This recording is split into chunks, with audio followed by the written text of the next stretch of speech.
getting stuck at Ben Head. That was Or was that Duck Toe? Docto. Yeah. Well, Ben Head was down the road from there, but it was Docto. All right. And you were talking about sandbags, and sandbags, I guess, are ubiquitous in Vietnam. We've got some occasion with. I got in trouble.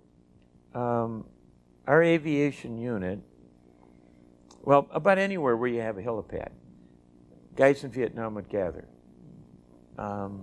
And if you'd been on R&R and you need to go back to your unit, you'd go to a place where you knew the helicopters came in and out of, and you'd walk up and ask them if they had a seat and ask them if you could ride with them.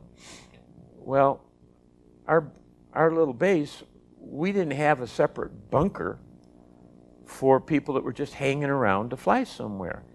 And we had to build a separate bunker, and we had to build a building down there, and because they decided we had an aviation company. Mm-hmm. Of course, this is during the Vietnamization project, so everything, they weren't big on building anything. Our actual main building was built out of railroad ties, believe it or not. We drilled holes and put rebar through them, and then they made us sandbag it.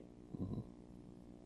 Wait a minute, this building, we don't need, they made us sandbag it. It's SOP, standard operating procedure. It's got to be sandbagged. So my guys had filled a lot of sandbags because we had to sandbag this building, and then we had to make a bunker. And now we got to make a bunker and a special shelter for all the people that are waiting to go somewhere.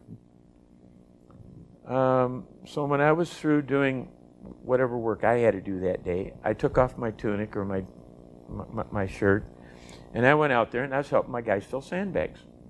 And one of the commanders come down there and he caught me filling sandbags. And officers, I guess, ain't supposed to be doing stuff like that. And he's chewing me out.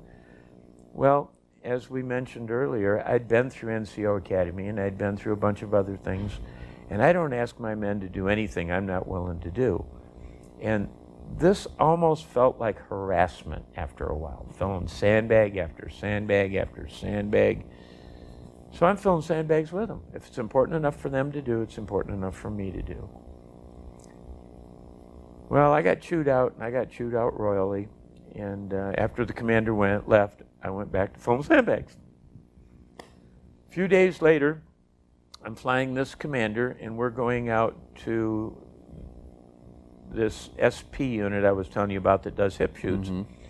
And they like to fill sandbags and put them actually on the armored vehicles to give them more armor and stuff. Anyway, they were filling sandbags out there, and they'd been on hip shoots enough that their morale was kind of down, kind of like my guys. Mm-hmm. And I told this commander what I was doing, and got chewed out. Told him I was likely to do it again anyway, and got chewed out. And anyway, we're here, and he's noticing their morale's real down. And being a warrant officer, I'm not in the guy's troop command, and I'm not in line with the enlisted men in there. So a lot of the enlisted men will come up and talk to me when they wouldn't talk to commanders and other things. And I know that their morale was really bad. And the commander come back, and I said something. I says, you know, you're going to have to do something with these guys. I says, their morale is in the tank, really bad. And he looks at me and he says, you feel like filling sandbags? I says, what? I says, sure. So he and I went over and helped him fill sandbags for the rest of the afternoon. I mean, we were there, I don't know, 3-4 hours. And we wanted to take our tunics off to fill sandbags. And the enlisted men didn't want us to. They wanted us holding the sandbag or running the shovel. And cameras came from everywhere. Mm-hmm. I never saw so many cameras in my life. And they're taking pictures of us filling sandbags. But it helped. Mm-hmm. And yeah, that's your sandbag story. Right. Okay. Now there's another note here. Sandbags, bunkers, something about a camouflaged bunker. Every evening we had a mission where we had to go and fly around our base. And we go out and look and see if anything's going on. Give you an idea what we're looking for. I wrote up a report one night that there was a place out there where they made charcoal. And they had like 5 charcoal kills. And I noticed that the one kill didn't ever have a burn. And we're looking for things like that. And this night I had an aerial observer with me. And they have to be colorblind. Now pilots can't be colorblind. They use light signals from the tower when your radio's out and that. You'd like to know what color it really is. Yeah. And the aerial observers are colorblind because camouflage does not trick their eyes. They see shine, textures, things like that because they don't see colors. Mm-hmm.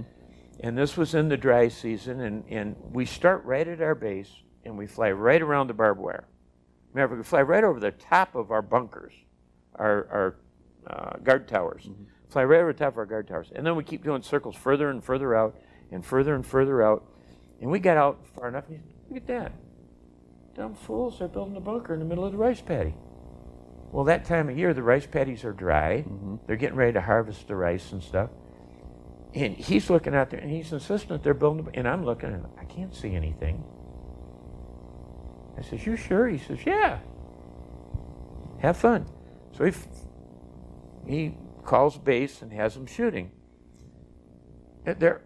When you shoot with artillery, it's a big gun, it's a big shell, and except for 8 inches, when you get at the edge of their gun fans, they're not real accurate. Mm-hmm. So he's giving them over and under and left and right because we've adjusted all you normally can, and they're trying to fine-tune things. We ain't hitting anything, and we're burning up a good share of ammunition.